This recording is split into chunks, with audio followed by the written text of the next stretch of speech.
Apakah Anda pernah mendengar istilah demensia? Setidaknya, setiap 3 detik terdapat satu orang di dunia yang mengalami demensia.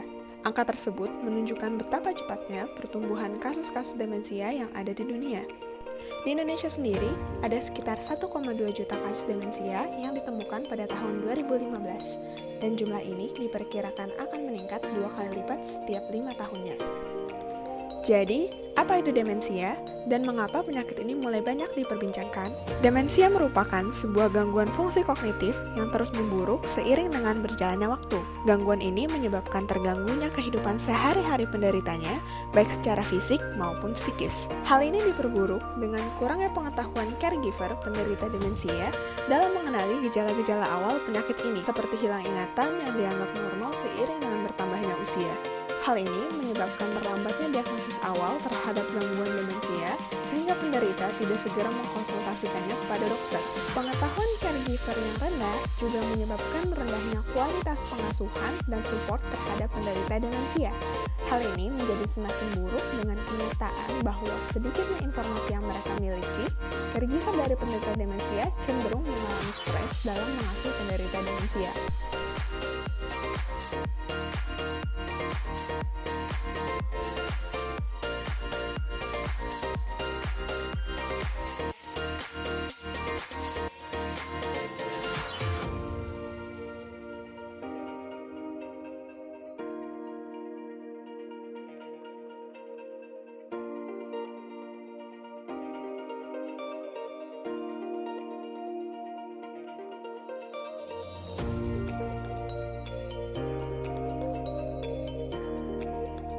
Oleh karena itu, kami mengembangkan sebuah aplikasi yang dapat membantu para caregiver serta penderita demensia.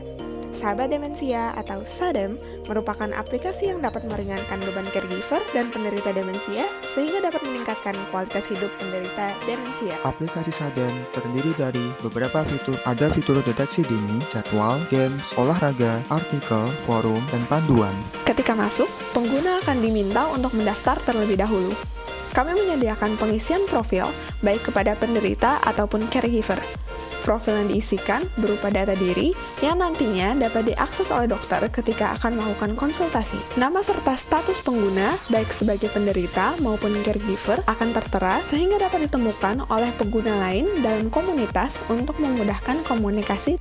Fitur deteksi dini adalah fitur yang berguna untuk screening risiko penyakit demensia. Screening dalam aplikasi menggunakan Screening Mini-Mental Statement Examination atau MMSE. Pasien dapat melakukan screening mandiri yang ditemani oleh caregiver dari rumah, sehingga tidak perlu ke pelayanan kesehatan yang tentu memakan waktu. Aplikasi kami akan memberikan rekomendasi kepada pasien sesuai dengan hasil yang diperoleh. Fitur jadwal adalah fitur yang dapat membantu pasien mengelola kegiatan seperti makan dan minum obat, olahraga, serta kegiatan lainnya. Pengisian jadwal kegiatan dilakukan oleh caregiver. Apabila kegiatan yang terjadwal akan terjadi dalam 15 menit ke depan, aplikasi kami akan mengeluarkan alarm sebagai pengingat untuk pasien setiap 5 menit. Salah satu cara melatih fungsi kognitif dan memori pada penderita demensia adalah melalui games pengasah otak. Pada SADEM, kami menyediakan beberapa pilihan permainan sederhana yang dapat dilakukan oleh penderita demensia, yakni TTS pintar, tebak gambar, dan pair of cards. Pengguna dapat bermain games dengan mode single player, yakni bermain sendiri, dan mode multiplayer, yakni bermain dengan sesama pengguna SADEM lainnya.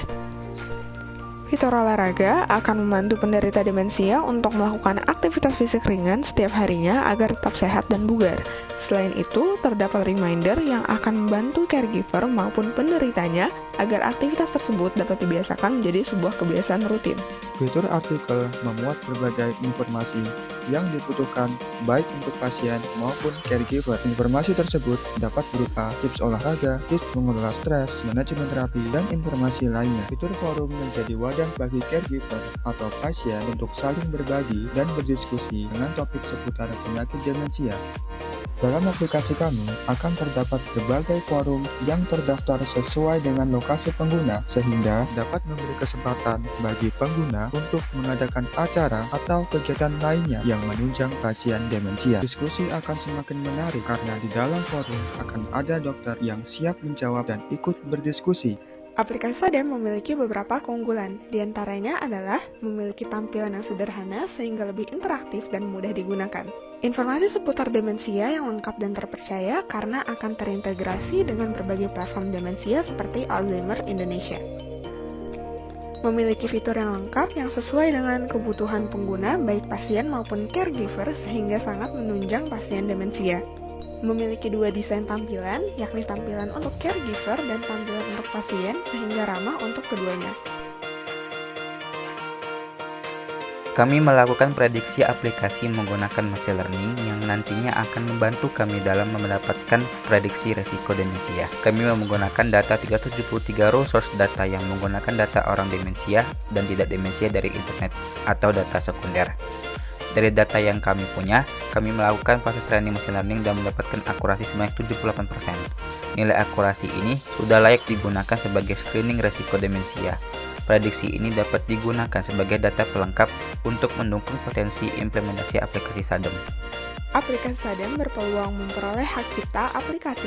Aplikasi Sadem berpotensi diterapkan oleh dokter di fasilitas kesehatan tingkat 1 dan 2, di mana screening risiko demensia menggunakan MMSE banyak dilakukan seperti di puskesmas atau klinik. Aplikasi Sadem berpotensi diterapkan oleh masyarakat dalam skala kelompok atau komunitas di Kota Palembang, yakni di Panti Jompo Tresna Werda, Panti Asuhan Lanjut Usia Harapan Kita, dan Pesantren Lansia Husnul Khotimah.